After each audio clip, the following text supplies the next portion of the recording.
Welcome to MSUA's Game Changers Live, where we speak with satellite and mobile connectivity thought leaders about industry trends, new technologies, and share what you need to know about where the satellite industry is headed in the future. I'm your host, Lisa Dreer, and I'm really excited to introduce our guest for today, Matt Desch. He is the CEO of Iridium. Welcome to the show, Matt. Thanks for having me, Lisa. Good to be with you. Absolutely. Maybe you can start by giving us just a little bit of background on yourself and Iridium. I've been around so long, I'm sure people have heard, I guess I'm a household name at this point after 15 years in the industry, but um, it has been an interesting 15 years. And I come from the telecom world.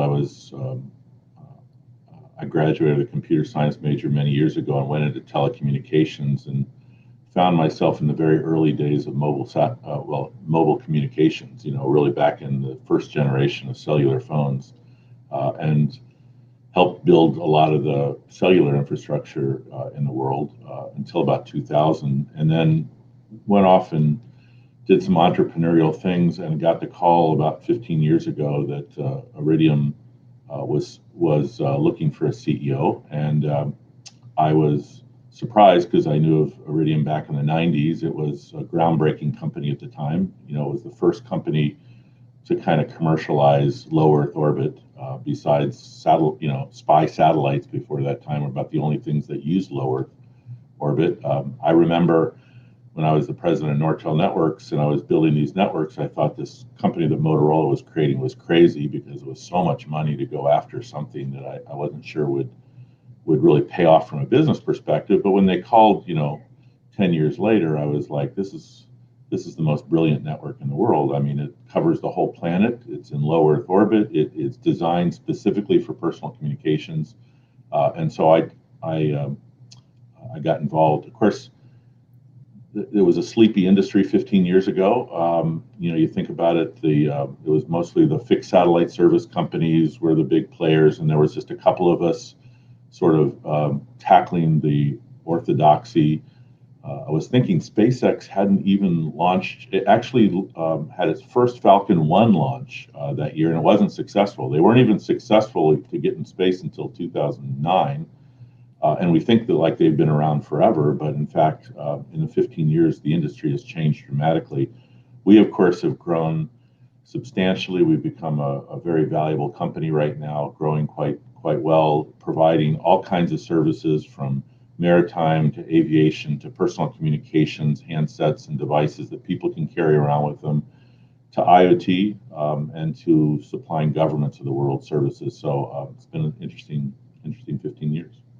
No kidding. And there's, I think, probably no time in the past has been as, I guess, in the midst of change and so much just new, exciting technologies and again changes happening in the industry. It's really, I think, a turning point. Almost a surprise, I'll be honest with you, because for the first couple of years, and of course, we went through an economic downturn in '08 and '09, and there was some inkling of some investment in the industry, but it had been very, very little investment at the time. SpaceX, people didn't believe that they'd exist. I still view the start of sort of this investment phase with Skybox Imaging, a company to kind of revolutionize the way pictures were taken. And of course, it was such a big deal that they put $100 million into that, which was extraordinary investment into a company. And when they got sold for like 600 million, I think investors started saying, maybe there's gold in these here hills, and perhaps space is a place to do it. And then, I've often wondered, we've only been around 30 years now.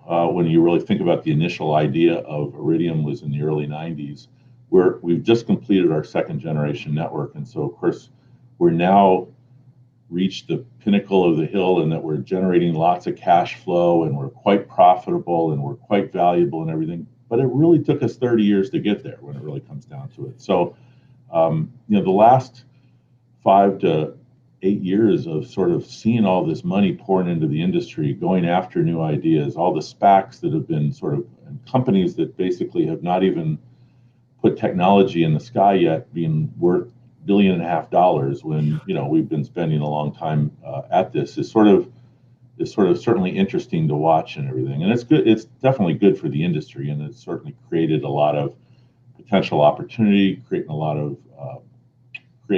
technologies that we can all use, and certainly interesting times. Yeah, no kidding, no kidding.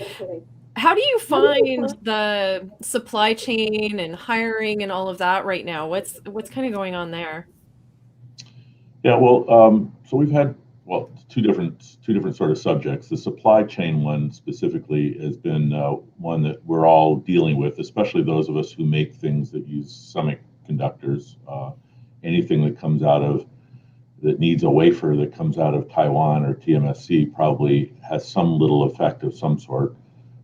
We started seeing some issues around the development of some of our IoT devices and potentially satellite phones 6-7 months ago or so, but we've kind of worked through most of those. We are constrained. We're growing really fast right now, and it's frustrating to think of how we could be growing right now if we weren't sort of held back. I feel like somebody's holding the reins back on us a little bit right now, but I mean, we see a path over the next, I don't know, 6 months or 8 months, something like that, to where we'll be completely caught up and have plenty of supply. So that's sort of the supply chain. It's an annoyance to us right now, but frankly, I have a great supply chain team, and they've done a great job managing around it.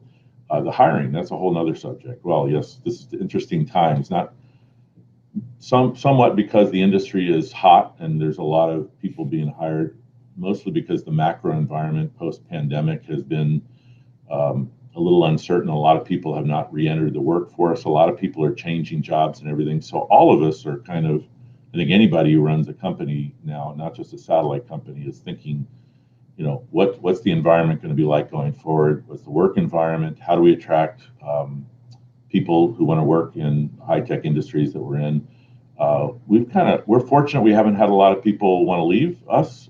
People really love working here. They love the mission, myself included. We are excited about what we do and for the planet, and we love the technology and the interesting work that we're doing, running this incredibly important network. But the problem is we're growing, and so we need to hire a lot of people. I mean, we're hiring probably, I think maybe almost 200 people in the next 12 months. That's almost a third of our size. So Wow. that's expansion, that's transition, that's attrition, that's all kinds of stuff, and that's really going after a lot of new opportunities that we're involved in. So, we're obviously in the market with everybody else and attracting those candidates and making sure they understand what we have to offer and why we're a fun place to work and why they should be working with us. So far, we've been pretty successful. We're catching up. It felt like we've been behind all year trying to just even catch up with the numbers that we have, but we're really putting a lot of attention on it right now, and I think we'll be catching up here. Sure, sure. For those that are looking to get into the satellite or space industry, I know there's a lot of excitement, especially for young people just coming into the job market. Do you have advice for them on kind of getting into the market? Well, there's certainly a lot of entry places, and I mean, there's a lot of choice here in this. There's the big players that are aerospace companies, that certainly are always hiring people to build big giant satellites for government customers or whatnot. Challenge is, of course, it's kind of picking what the right platform is for your own personal growth. When there's 155 launchers right now, which is probably 145 more than ultimately will end up existing, then which one do you pick, and which ones are going to really be the winners? And I don't know, if you kind of come into it knowing that it's more about building experiences, building expertise, adding value, and finding your kind of work legs, if you will, there, then I don't know that it matters that much which one you're on. I would pick more the management team that you're going to work with. I'd pick the responsibilities that you're going to be allowed to employ, and I wouldn't terribly worry about that. But obviously, if you want some stability, you might want to go to somebody who might be around in 10 years. And unfortunately, this industry, there's not going to be everybody isn't going to be around in 10 years. We're Sure. just it's the nature of when kind of extra investment. I won't say over investment, but extra investment kind of goes into an industry, and there's almost too much competition at some point. Yep, absolutely. Well, I think we're already seeing some mergers and acquisitions happening within the industry, so probably we'll see more of that. I expect that's true. Every year we wonder when that's going to, when it's going to start. And I don't even know if it started or not yet. We've seen a couple already, but I think it's still going to be slow for a while. There's not going to be massive numbers of those, but eventually it'll kind of pick up the pace as people start, combining their efforts to succeed and grow. Right. So Iridium operates in the L-band portion of the radio spectrum. Can you explain what that means and then compare it to what other operators are offering? Yeah, for those maybe who aren't in this every day, spectrum is divided. Obviously, the radio spectrum bands are divided from low frequency, sort of all the way in the kilohertz range, all the way up into the microwave area and millimeter wave area. L-band, I just found out, by the way, that IEEE named it L-band a long time ago to use the word long wave or something like that, which is kind of silly. It's compared to what? And S, which is right above us, was short wave, which is, of course, not very short compared to much shorter waves as it goes up. But that whole area in the 1 to 2 gigahertz to 3 gigahertz range is like really prime real estate on the radio spectrum band. It propagates very well through all kinds of weather. It doesn't require really big antennas like VHF requires really big, long antennas or high antennas. And so when it was provided, it was also very close to mobile communication bands. So a lot of the same technology and equipment could be used in terms of developing our technology versus what's going into mobile phones. So that was advantageous. It's close to GPS frequencies, which is both good and bad in some cases. But all those means that antennas can be quite small, particularly for the size of what we're trying to accomplish. I mean, what's unique about what we do in that band, and we have a very important segment of that band, 10 megahertz or so, we really focus on providing personal communication. So the people up in Ka band and Ku band, I'm sure people have heard of that. That's wide swaths of band that were kind of unused 20, 30 years ago. When they started becoming used, that's where people went to. They would have used L-band if they could. There's nothing magical about it, but there wasn't any L or S-band left at that point. The only place was way up in the higher frequency bands. And so when they started providing broadband services, that's where all the broadband companies went to provide broadband services to ships and airplanes and to VSAT terminals, et cetera. We instead of focusing on how much speed we could bring to an antenna, we focused on what could we do with a very small antenna, a very small battery powered device. We're in low Earth orbit, intersatellite links. And so it was more about providing, the first service that we provided was a satellite phone, which we still make, but that evolved very quickly because our network was so perfectly created for IoT. So connecting not just people, but also pieces of heavy equipment or oil and gas pipelines or buoys or ships or animals or you name it, and evolving quickly into cars and autonomous vehicles and drones and all kinds of interesting applications in the world. So it's the perfect spectrum for that, and our network was sort of designed for that, and we've kind of doubled down even as we develop new services, which is very different than the commodity broadband players, which we view as complementary to what we do. We don't view them as competitors, and we root on all our brothers up in the Ka and Ku band area for what they're doing because it's very different. We're more added as a complement to them because of the ability of our antennas to get through weather, the ability of them to work anywhere in the world and to be small and compact and provide a pay-as-you-go kind of service as opposed to an always-on kind of service. Sure. So when you think about all of the investments that are being made in space and satellite right now, how does an established operator like Iridium see that environment right now? And I guess, what do you see emerging for the future?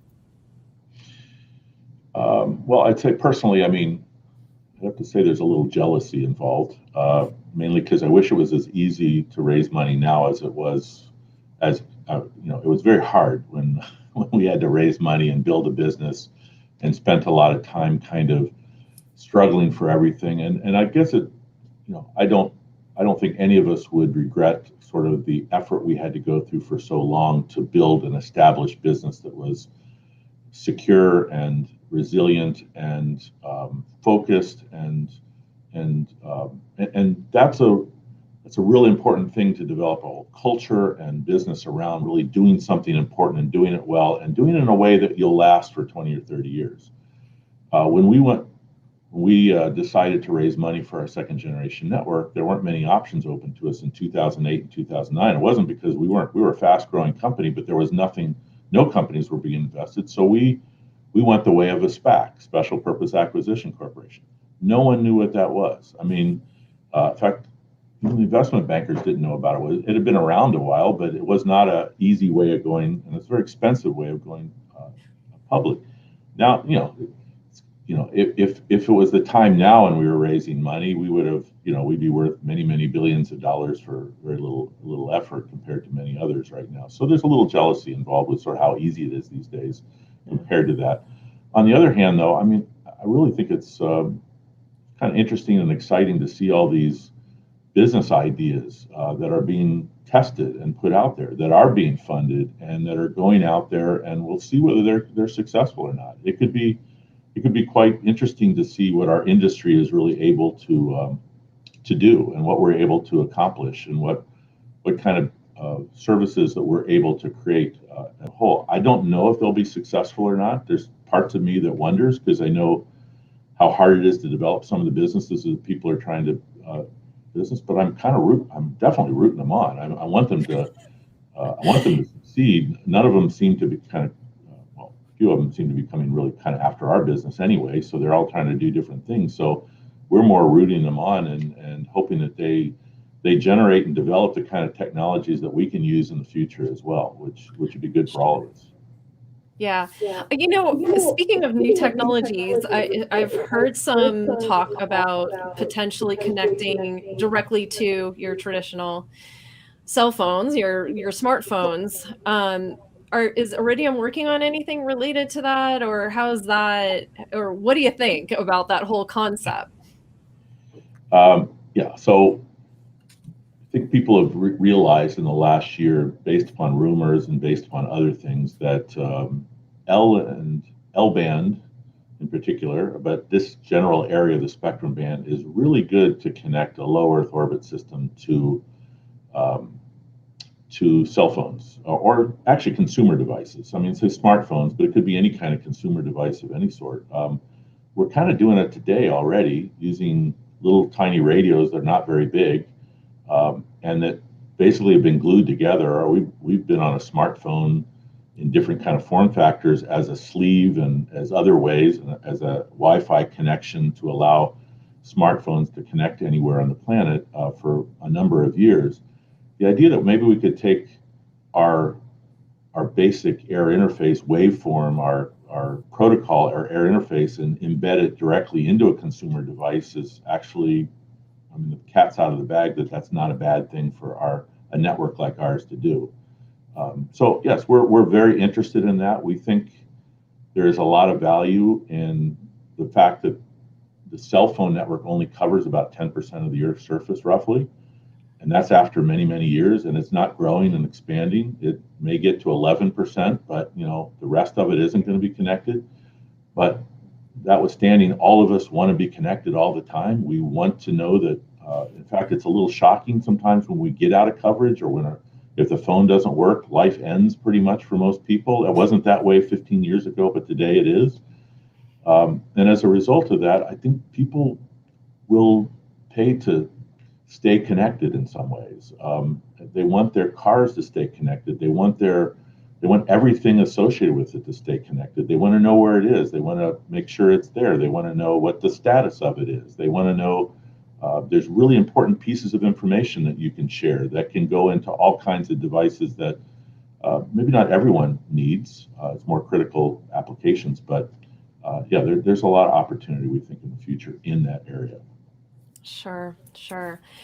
Well, this has been an amazing talk, and I feel like there are more topics that we need to get to. So hopefully we can have you back on again. I really want to thank you so much for sharing your insights with us today about where things are headed. So, so thank you. Well, thanks, Lisa. Thanks for having me, and I hope wish you well, and wish everybody else who listen to this. Thanks for spending the time with us. Absolutely. I also want to take a moment to thank the Mobile Satellite Users Association, MSUA.org, for hosting these sessions. If you're interested in learning more about the MSUA, please visit MSUA.org, and you can learn about our weekly newsletter, receive that. It gives you all the latest in the satellite mobile technologies and industry events and so on and so forth. And then we also will be hosting our Satellite Mobile Innovation Awards this March at the Satellite 2022 event in DC. So please check out our website at msua.org, and we'll see you again on Game Changers Live.